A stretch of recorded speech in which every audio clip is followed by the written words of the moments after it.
د غزل څو شعرونه به ووایم چې دا ښکلې خو په ذهن دومره تنګ دی چې توبه،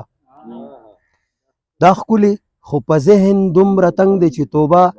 لهجه کې د غرور یې هغه زنګ دی چې توبه، انا او مینې دواړو مې احساس کړلو زخمي، بیګا داسې مې سر کې هغه جنگ دی چې توبه، انا او مینې دواړو مې احساس کړلو زخمي، بیګا داسې مې سر کې هغه جنگ دی چې توبه، صورت یې د الفاظو ژبې ګونګې کړي شاعره، صورت یې د الفاظو ژبې ګونګې کړي شاعره، سیرت یې په انکار داسې بدرنګ دی چې توبه، مهرباني صورت یې د الفاظو ژبې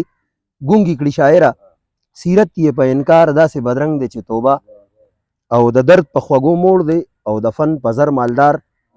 او نور خو ستا وفا داسې لپنګ دی چې توبه، مهرباني د فن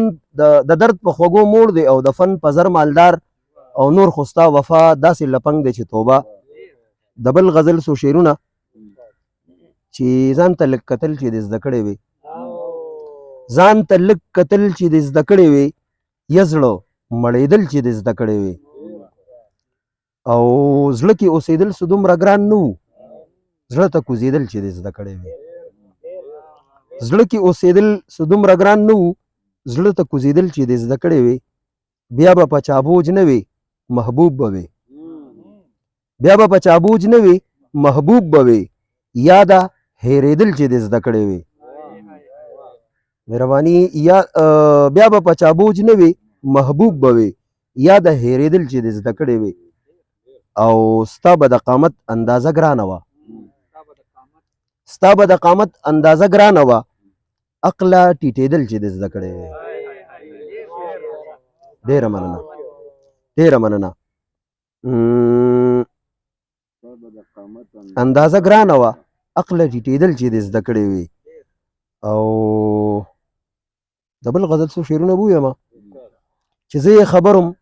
له آغازه تر انجامه پورې، زه یې خبرم له آغازه تر انجامه پورې،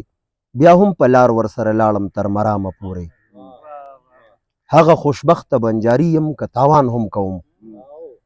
هغه خوشبخته بنجاري یم که تاوان هم کوم، خو د جانان کوڅه کې ناست یم تر ماښامه پورې. مهرباني ای د انا پروردګاره عزت څه ته وایي، ای د انا پروردګاره عزت څه ته وایي، څومره مزل وي د نیکنامه تر بدنامه پورې. مهرباني ای د انا پروردګاره عزت څه ته وایي، څومره مزل وي د نیکنامه تر بدنامه پورې. او ځواني خو دوه قدمه لار ده که چا سوچ پې وکړو، ځواني خو دوه قدمه لار ده که چا سوچ پې وکړو،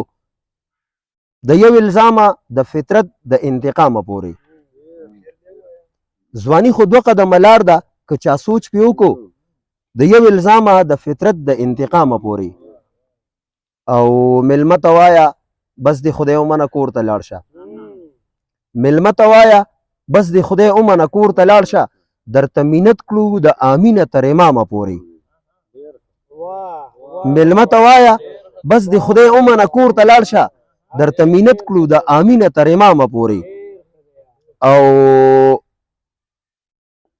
خلک د کلي غم خادي هم په بدل کوي اوس، خلک د کلي غم خادي هم په بدل کوي اوس، یاران محدود شول د فیسبوک دعا سلامه پورې. خلک د کلي غم خادي هم په بدل کوي اوس، یاران محدود شول د فیسبوک دعا سلامه پورې. او خپل مفاد لکه پنډوکي د خدمت په نامه، خپل مفاد لکه پنډوکي د خدمت په نامه، چا په پښتو پورې تړلي چا اسلامه پورې.